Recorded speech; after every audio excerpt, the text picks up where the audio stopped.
Business is at a very interesting crossroads right now, and it's really pointing to the place to reflect and be very thoughtful about where to from here. First of all, we've got an economic recession, which is drawing a lot of attention to the bottom line. It's also drawing a lot of attention to the habits that businesses frequently default into. What are the things we need to do to put this back on track? So if there's not some default mode in there, then the other option is, what else can we possibly do? So there's a reaction that crisis creates, and that's what it sounds like and looks like.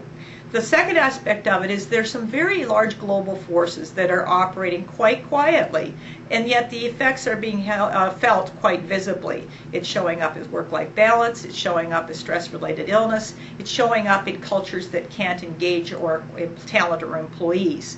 And what it really does this say at this point in time for business is that it's a chance, it's an opportunity, it's a window, it's a portal to access deeper levels of intuitive knowledge. Now, we frequently don't see those two as being side by side, but they are very much about intuitive knowledge. Intuition has access to data and capacity to process data that is incredibly far faster than anything cognitive, and it also has the capacity to access levels of knowledge that are embedded in tacit knowledge, innate knowledge, in the natural wisdom that resides within. And that is essentially what we know powers organizations. So from the social action research we know that Dennis Sandow and Nick Zanuck have been doing, we know that performance does not run vertically, it runs horizontally. So this is where social, goal-oriented social networks drive performance and drive the bottom line. In other words, we are at the point where your personal and professional growth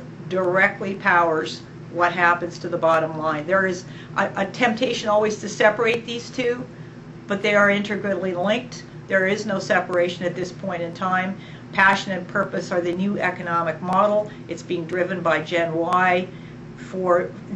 It's the opportunity for business to really rethink and reignite and renew its way of being and its way of existing in the world, and its way of providing creative spaces for people to perform.